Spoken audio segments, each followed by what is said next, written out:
Tonight on CTV News at 6, a decision about provincial diploma exams. A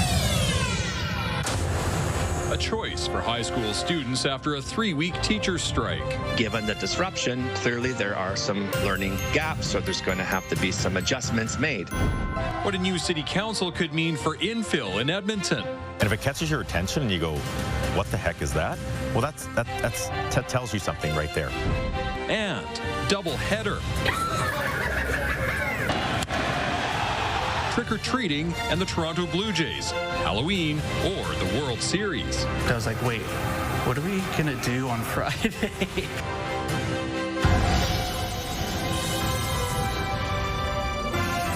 CTV Edmonton, local breaking news with Jeff Hastings. Good evening. The province has cancelled January's diploma exams for grade 12 students along with the grade 9 provincial achievement tests. CTV's Evan Kenny joins us now in studio. Evan, why did the provincial government decide to do this? Jeff, it says this way students and teachers can stay focused on learning after lost classroom time.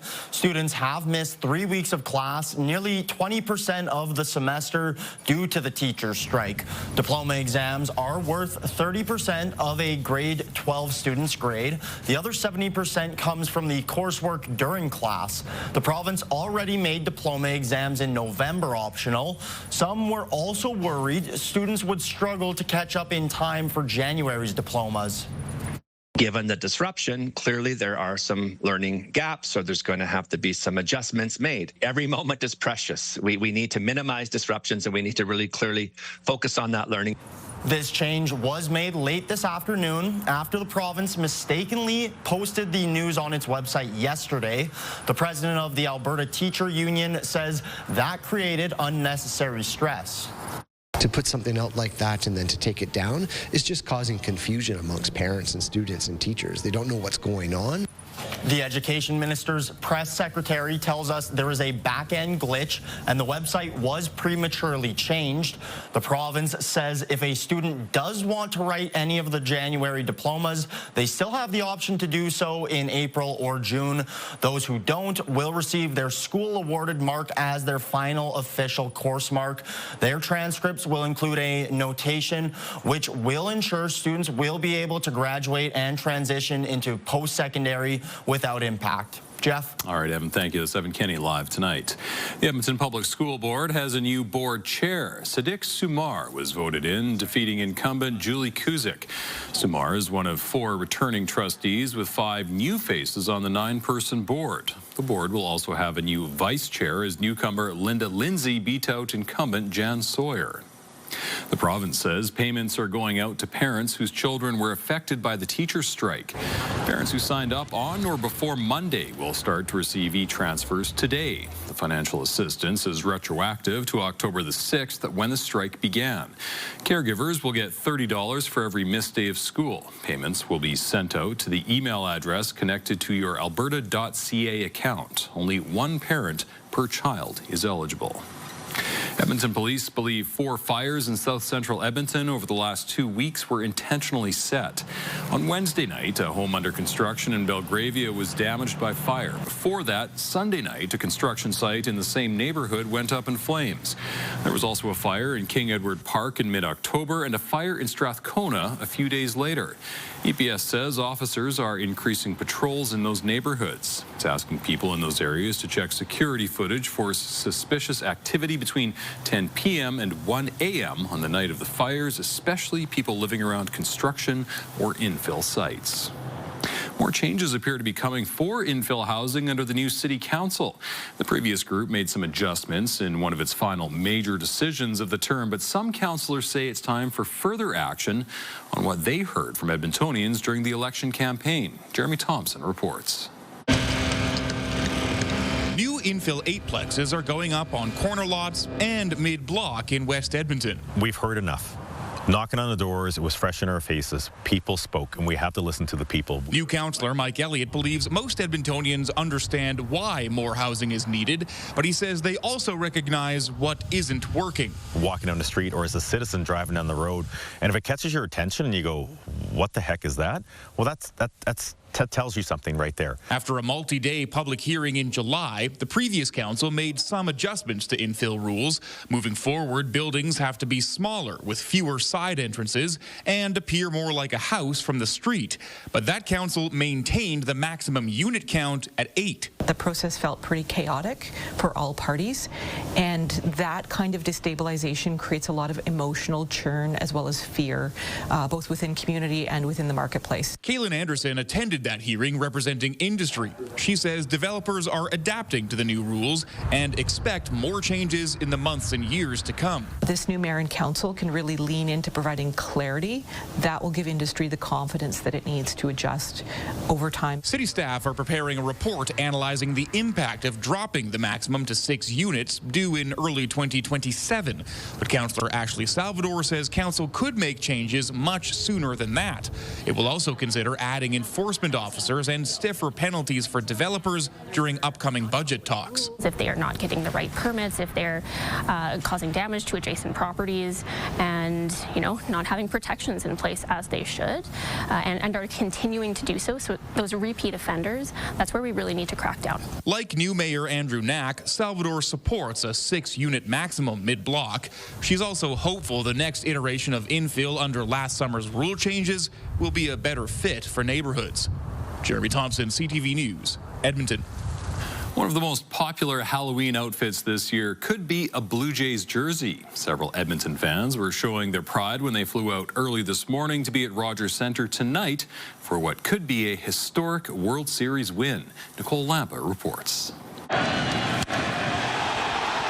When this happened in Game 1 of the World Series, Kevin Bolesky and his son from Edmonton were inside the Toronto Stadium. The pair also attended Game 2 and decided at the last minute to fly out this morning for Game 6. As soon as we knew it was going back to Toronto, it was eating away at me all day yesterday, so here we are. It's loud, everyone's in it, it's just a really good time, honestly.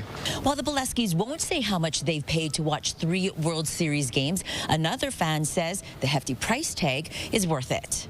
$2,000, and we could probably sell them for $6,000 now if we wanted to, but... $2,000 all in? No, each. Shane Hoff has 3 tickets and is taking his wife and dad to tonight's game. He says the experience inside Rogers Place to potentially watch a World Series Blue Jays win is priceless. Oh, it'll be very exciting, once in a lifetime. That's why we decided to go. Thank you for supporting the boys. At the gate, airport staff celebrated this baseball moment, surprising Jays fans with giveaways. We're going to Game 6 of the World Series, baby. Grant Popowish and his wife decided to go after watching the Jays pitcher Trey Savage make history Wednesday with the most strikeouts by a rookie during a World Series game. The pitching performance by Trey Savage was amazing, so it just feels like this team is destined to win this thing. Diehard Blue Jays fans from Edmonton now destined for Toronto to hopefully witness that happen. I've been a Jays fan my whole life, and it's been over 30 years, so it just had to do it. Nicole Lampa, CTV News, Edmonton. And baseball fans may be feeling a bit tricked by the Major League's schedule makers. The Toronto Blue Jays have a chance to win the World Series tonight, which is, of course, Halloween. Nerman Issa is out in St. Albert tonight for us. And Nerman, how are people handling those 2 big events at once? Well, Jeff, it's a dilemma for a lot of baseball fans. First pitch is just in a few minutes. And, of course, people are wondering, how do I catch the game on Halloween night? Do I just turn off the lights and watch the game uninterrupted? Do I maybe take the kids trick-or-treating for about an hour or so before going home to watch the game? And so it's got a few baseball fans having to get creative, including one father in Spruce Grove who still plans on watching the game while also taking his daughters for trick-or-treating. Kyle Polanski's getting ready to juggle dad and Blue Jays fan duties tonight. He started brainstorming ideas during the last game. Home run number 1, home run number 2, back-to-back, and it just clicked. I was like, wait, what are we going to do on Friday? Polanski got creative in his garage, using what he had on hand. Inverter. Plug that in. He calls it his Vladdy Caddy. It's a 32-inch TV, along with a streaming site, a lawnmower battery, all packed together on a kid's wagon. The kids obviously are going to have to do a bit of walking this year because the wagon is taken, but yeah, I was up and running in like half an hour.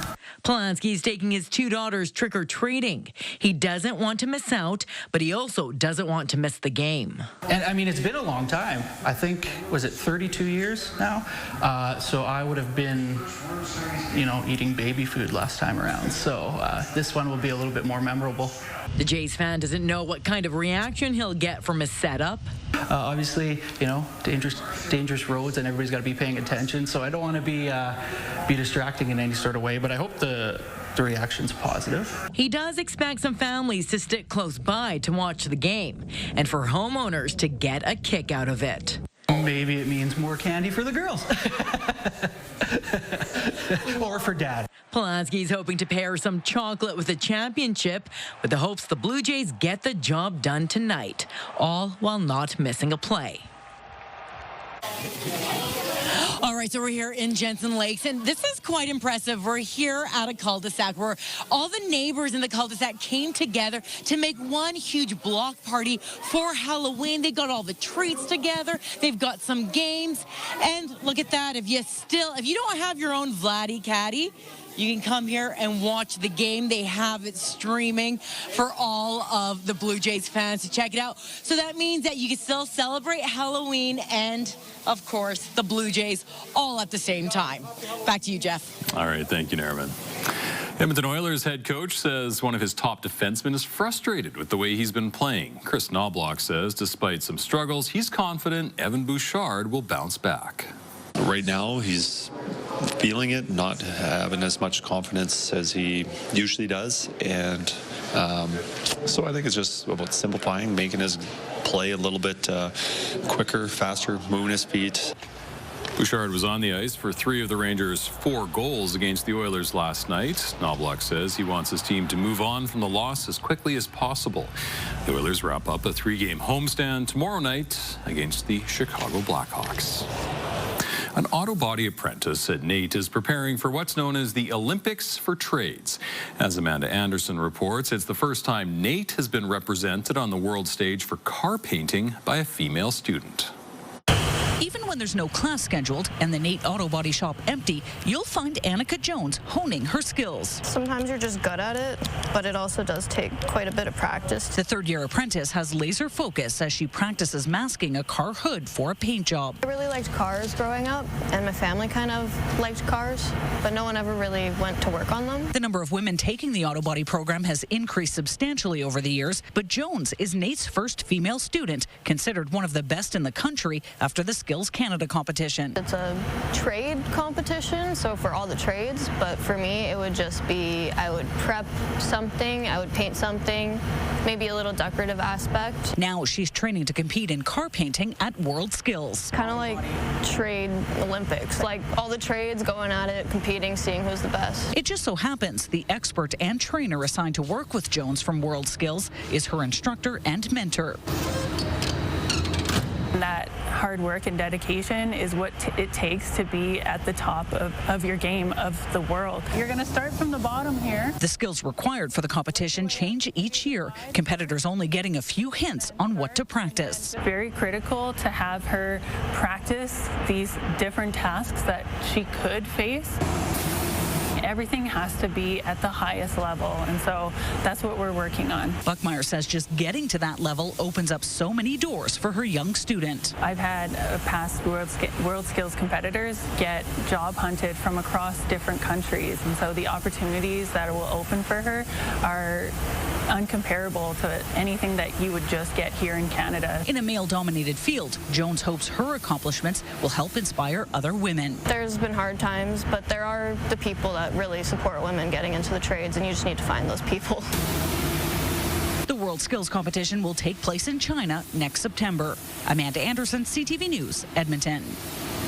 All right, turning to weather now. Ann Lou is filling in for Josh tonight. Ann. Good evening. Yeah, not too bad at all. A great way to finish off the work week and the month of October. Today we saw a high of 8 degrees in the city, 4 in Slave Lake, a touch cooler in Calgary at 6 degrees. But look at southern Alberta, 11 degrees in Medicine Hat, 14 degrees in Lethbridge. We do have a front moving its way in from British Columbia. As you can see, a line of showers stretching all the way down towards Calgary as we head through this evening. Overcast skies and windy conditions for those waiting to go out trick-or-treating. So by 7 o'clock tonight, it'll be windy and 6 degrees. Overcast skies expected for both 8 o'clock and 9 o'clock tonight, both sitting at 6 degrees as well. So at least it'll be dry for those headed outdoors to get some tricks and some treats. So for the next 24 hours overnight, it'll be breezy with winds gusting to 40 kilometers an hour. Tomorrow morning, we'll start off sunny, a mix of sun and cloud with some light wind. And then tomorrow afternoon, that's when the clouds increase. We'll see a high of 10 degrees with some scattered showers as we head through the afternoon hours. So don't forget tomorrow evening before you go to bed to turn your clocks back an hour.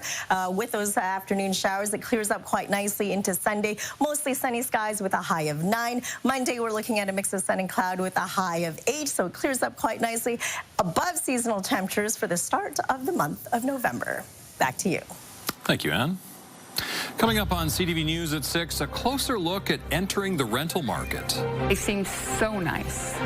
You know, first of all, she comes to the house and she said, you know, I had a dream about this blue house. What would-be landlords should know before they decide to rent out.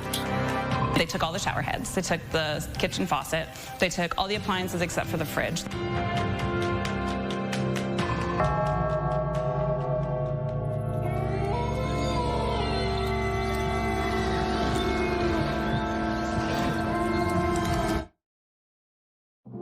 Monday on CTV Edmonton, a new series, The Crime Tapes. Just stay there, we'll find you. We will. I'll find you. An Edmonton man's public promise to find his pregnant wife, all while police had him under close watch inside the 2005 investigation of Michael White. Monday. Programming brought to you by James H. Brown Injury Lawyers, the heavy hitters of injury law.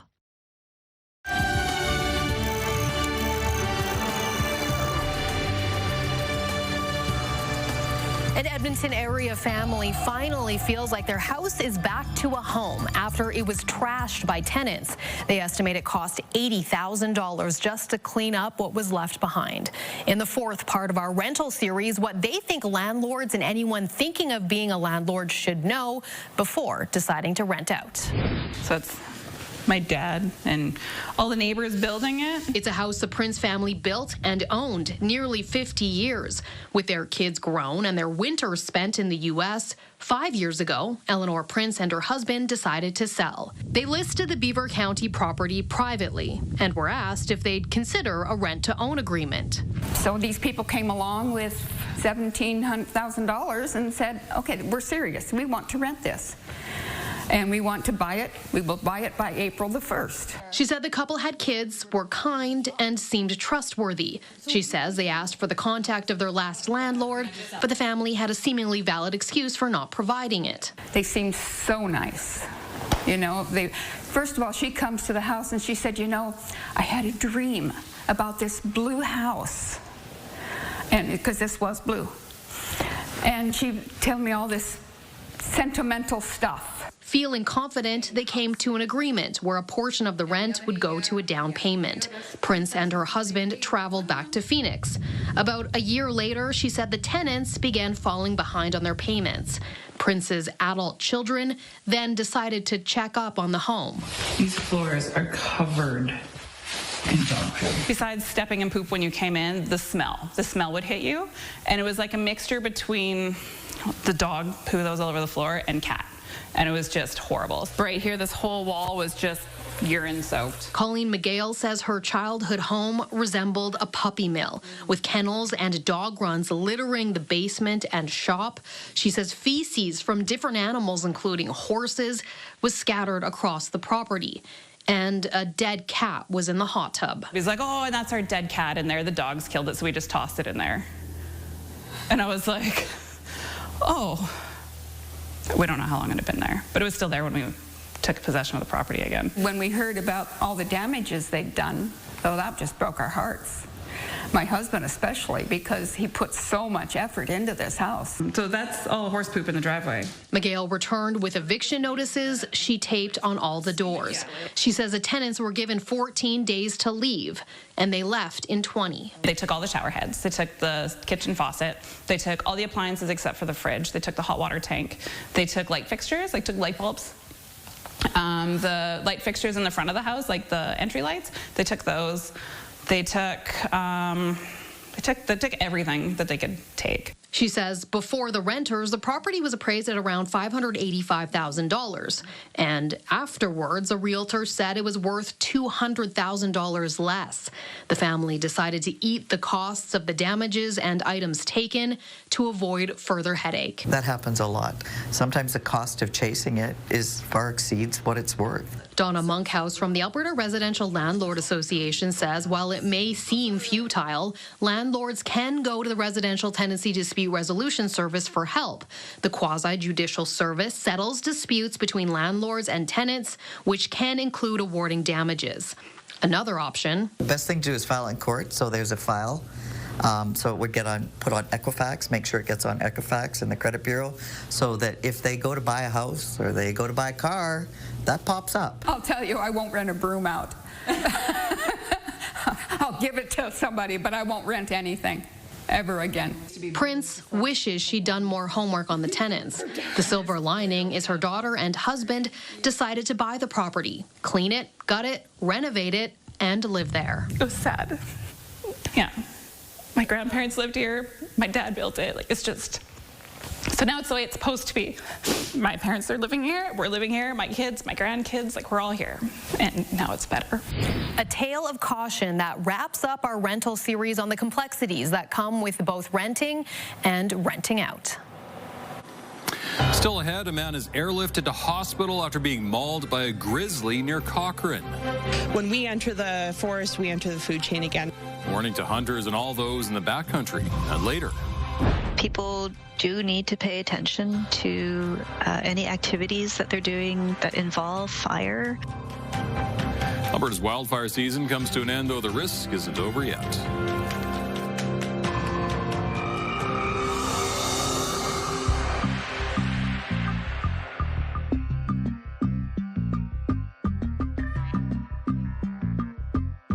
Programming brought to you by Century Casino. 3 great locations: Edmonton, St. Albert, and Century Mile.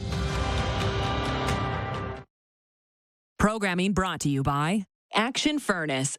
Fixed right or it's free.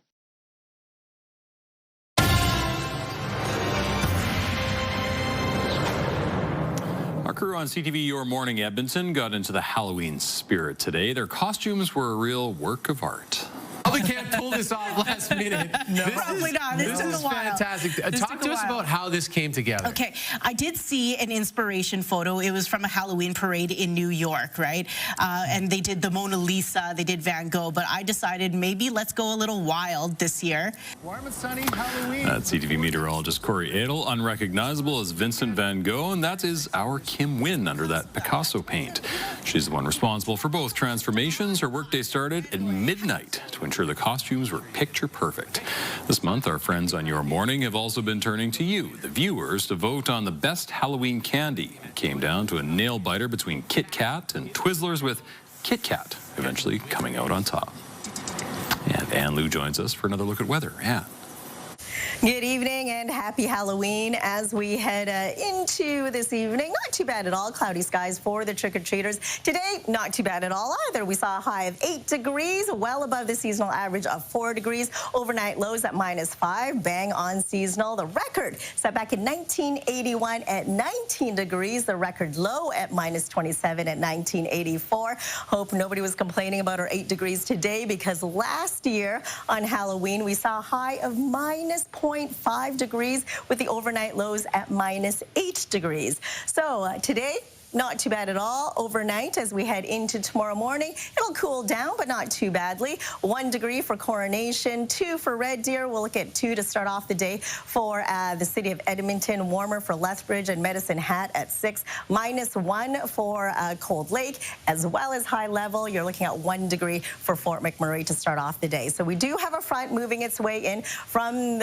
British Columbia, as you can see, bringing us the cloud coverage, and a line of showers is stretching all the way down towards Calgary. Here's a look at our weather tracker. We are going to see increasing cloud coverage, a line of snow showers, as you can see here, just along the foothills and the BC border. We'll start off sunny, but then as we head through the afternoon, the clouds roll in, and then we'll see a line of showers stretch all the way into Saskatchewan, across central Alberta. But they won't last very long. Things do clear up quite nicely heading into Sunday. Tomorrow, this is what we can expect for high level. Mostly cloudy skies, 9 degrees. You're looking at mostly sunny skies for Peace River, Grand Prairie, Slave Lake, as well as Fort McMurray. Sunny breaks for White Cork and Lac La Biche. Cold Lake, you'll see mostly cloudy skies with showers for Edson and Vegreville. 10 degrees as a high. Tomorrow for Jasper, periods of rain and 6 degrees. Sunny breaks for Red Deer. Lloydminster, you're looking at a few showers. Flurries transitioning over to showers for Banff with a high of 4. Look at Calgary, though, 14 degrees under mostly cloudy skies, warming up to 19 for Medicine Hat with some sunny breaks. Lethbridge, 17 degrees. It'll feel like spring with under a mix of sun and cloud. For tomorrow, we'll see showers roll in the afternoon. Don't forget to turn your clocks back before you go to bed. Clears up nicely for Sunday. Mostly sunny skies and 9 degrees. 8 for Monday under a mix of sun and cloud. Partly cloudy skies for Tuesday at 6. Back to seasonal temperatures on Wednesday with mostly cloudy skies and sunny breaks. Overnight lows cooling down to -7s. And then heading into next week, Thursday, we'll see overcast skies with some sunny breaks on Friday. Back to seasonal temperatures. A few clouds for Saturday at 5 degrees. We'll start off cloudy on Sunday. Flurries return, move back in the afternoon with a high of 7. They don't last very long. Monday, 4 degrees under mostly cloudy skies, so not too bad at all for the first 10 days of November. Back to you. Anne. An Alberta community is rallying together in support of a hockey coach who was critically injured by a grizzly bear while hunting west of Calgary. CTV's Mark Filani has more on the incident, along with reaction from bear experts and the province. Alberta Fish and Wildlife officers are closing off this area, chaining it up as part of an investigation into a serious grizzly bear attack. When these types of incidents occur, it definitely hits everybody within the community. Stars Air Ambulance responded around 1 p.m. Thursday, airlifting a man in his 30s to Foothills Hospital in critical condition. Officials say he was mauled by a grizzly bear while hunting with a friend. The incident unfolded 30 kilometers west of the city near Township Road 242. The grizzly was shot dead by his hunting partner, but a second bear fled the area following the attack. The survivor is Jesse Sayre, an avid hunter, but also the vice president of the Carstairs Minor Hockey Association, described as a loyal volunteer, a longtime coach and mentor. He's currently coaching 2 of his kids' teams and helping out wherever possible. And the Sayre family in general is just such a foundation of our community. The incident comes just days after 63-year-old British Columbia hunter Joe Pendry succumbed to his injuries following a grizzly bear attack. Bear experts say Albertans need to stay vigilant as grizzlies reclaim prairie habitats. We can still have some of those large male grizzly bears out on the landscape all the way into November and even early December. Other potential, points of conflict this time of year relate to bears and their incessant pursuit of food, especially as they're leading into the denning season. Meanwhile, those who work nearby call this a reminder for everyone to be aware of their surroundings. Hunting is obviously something that I am in support of. I love it, but it's also we have a responsibility to remain vigilant in those spaces. We've had the grizzly bear plan working here for I think 10 or 12 years, and it's working.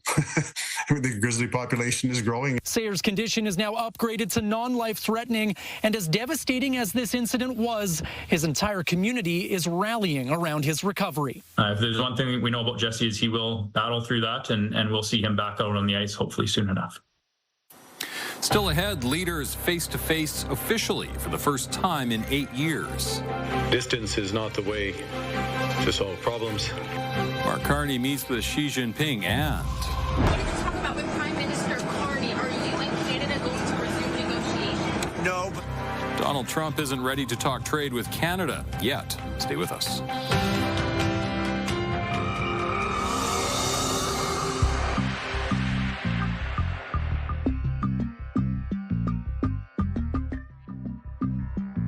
Programming brought to you by James H. Brown Injury Lawyers, the heavy hitters of injury law.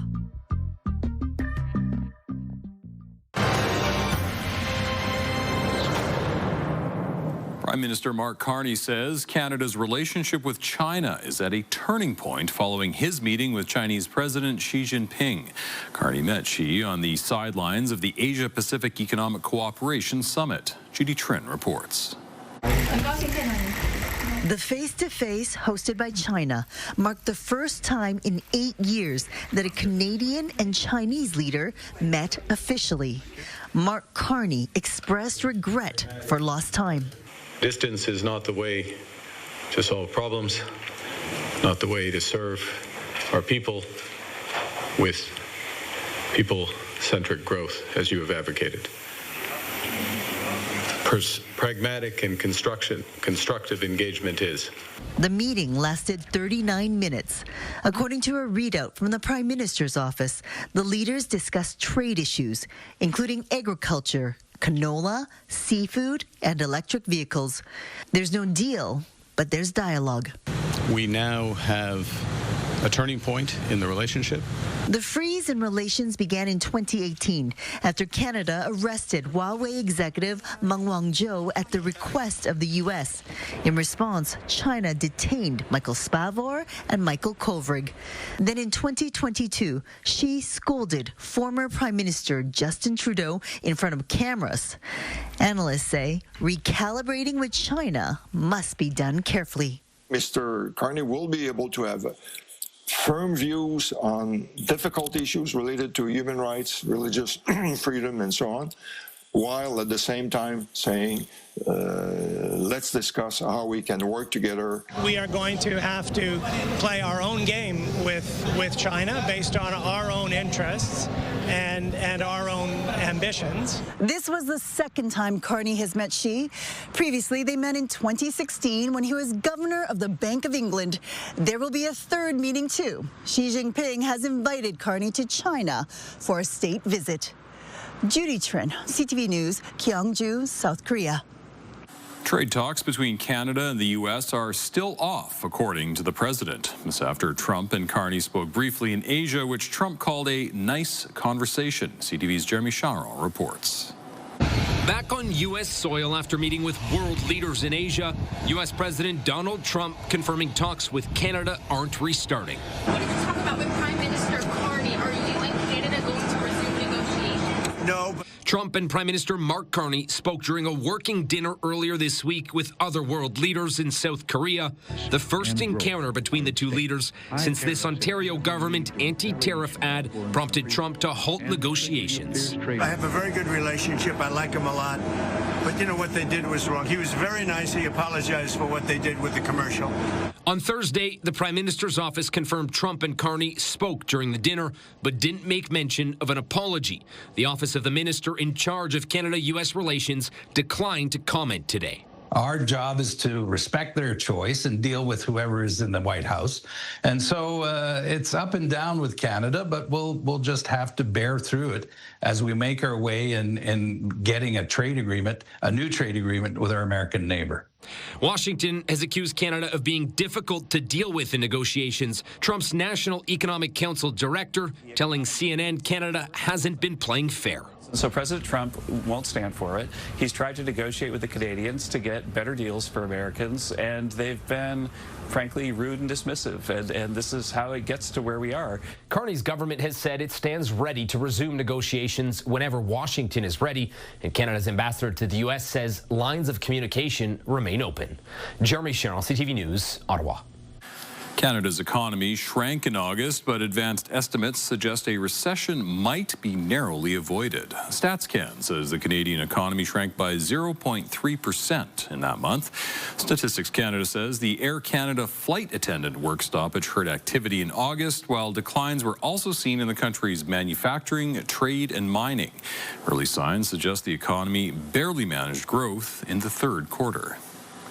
Alberta Premier Danielle Smith is calling on the federal government to use the notwithstanding clause after the Supreme Court ruled against mandatory minimum jail sentences for people who access or possess child pornography.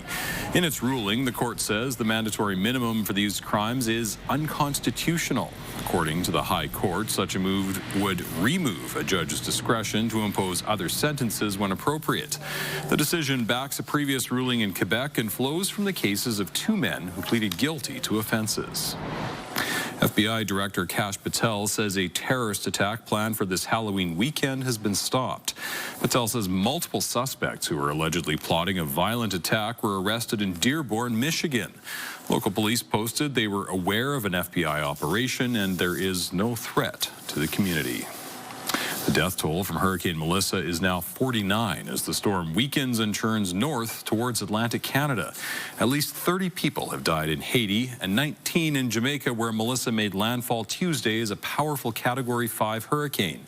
Much of the island is still without power as aid is starting to arrive. Now Atlantic Canada is facing wet and windy conditions, with Melissa expected to turn into a post-tropical storm overnight. Coming up, preliminary talks about a pipeline. You know, metaphorically, that the support scale is actually a little bit heavier than anybody could have anticipated. The province meets with Indigenous communities.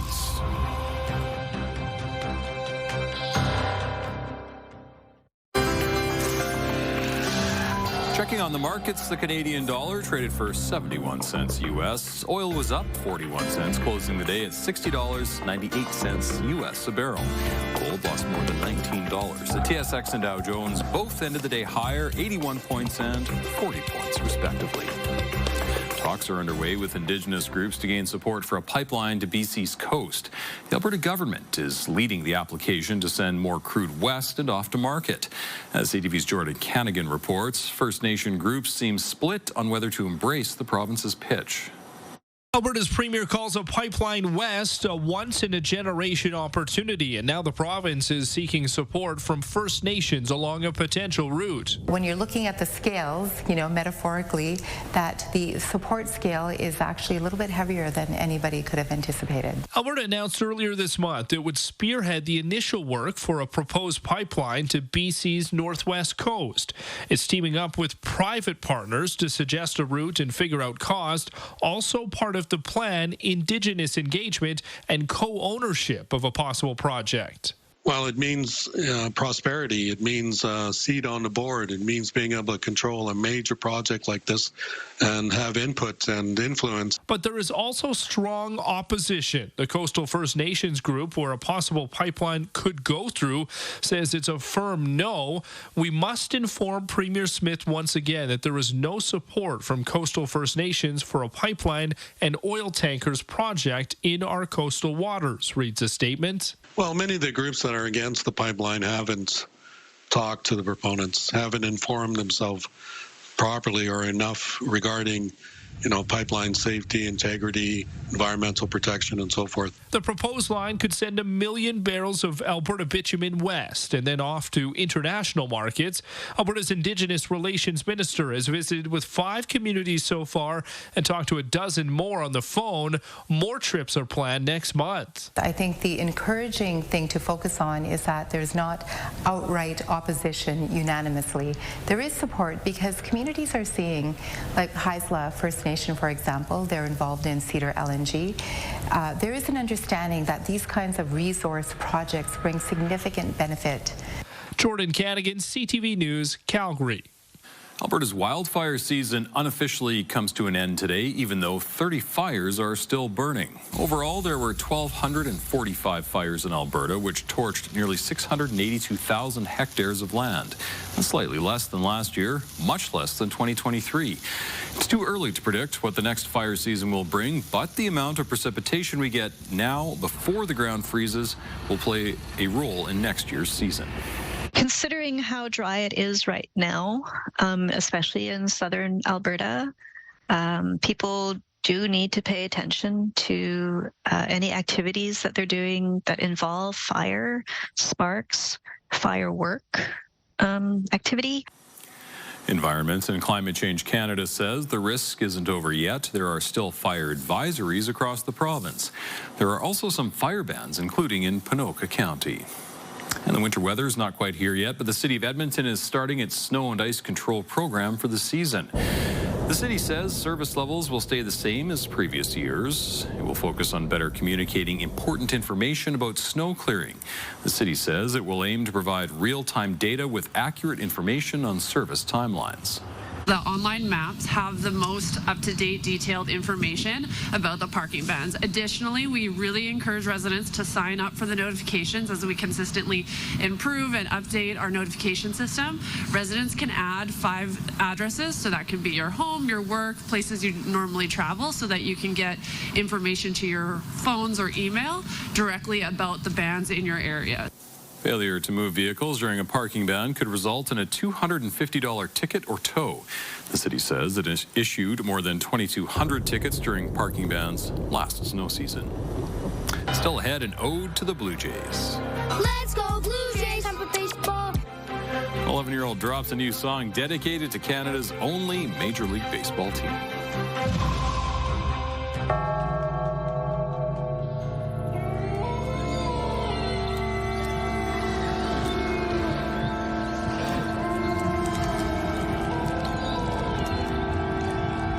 We've got another great night of entertainment coming up right here on CTV, starting at 7 with E-Talk.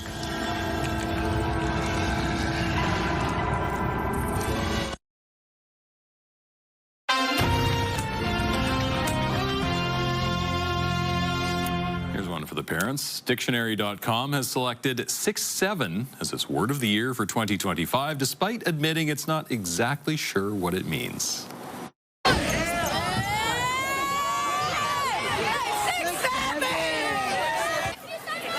I believe the trend came from a song by the rapper Skrilla in which he repeats it multiple times. The expression and accompanying hand gesture have been widely circulated on social media. The Blue Jays World Series run is creating a new generation of fans, including an 11-year-old up-and-coming rapper. Felix Muntz has dropped a new song dedicated to his love of Canada's team. CTV's Ashley Bacon reports. The Toronto Blue Jays have been inspiring. We're the one, the only Canadian team. It's like a once-in-a-lifetime chance sometimes. So, and like they've been on fire this season. It's been their best season for a long time. So that's kind of what inspired me. 11-year-old Felix Muntz, also known as Flickety Split, penning a new anthem dedicated to the Jays' historic postseason performance. Let's go Blue Jays, time for baseball. The St. George, Ontario native has only been rapping for about a year, hitting the studio to lay tracks like Want It All, Let's Go Blue Jays. I can already see us winning. Back-to-back greatness, now let's do it again. Usually some of my songs have like a little bit of like some lines that have to do with sports, like baseball is my favorite sport. I love baseball. He knows all the stats, and so for him to follow every play of the World Series as it's gone through and put those lyrics thoughtfully into his song has been like really incredible. Felix says his lyrics reflect how the Jays have been playing. In my song I put, like, unlike you, we have a good bullpen so pitchers can switch, because the Dodgers don't have a very good bullpen.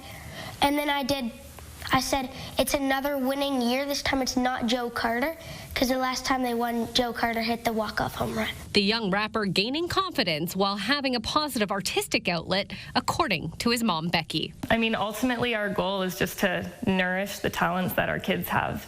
And so to see him getting the feedback that he is looking for and the validation that he really has a talent is just, you know, everything we could hope for. For Felix, he's just hoping the players get to hear it. I think it's going to pump them up. Like they played it at my school assembly, and everybody was like cheering super loud, so I think it's getting them all ready for tonight. As for what's next for Flickety Split, well, he's hoping to get back into the studio and lay down some tracks soon. Ashley Bacon, CTV News, St. George. And that is our show for this evening and for the week. For news anytime, visit ctvnewsedmonton.ca or the CTV channel on YouTube. Have a great weekend.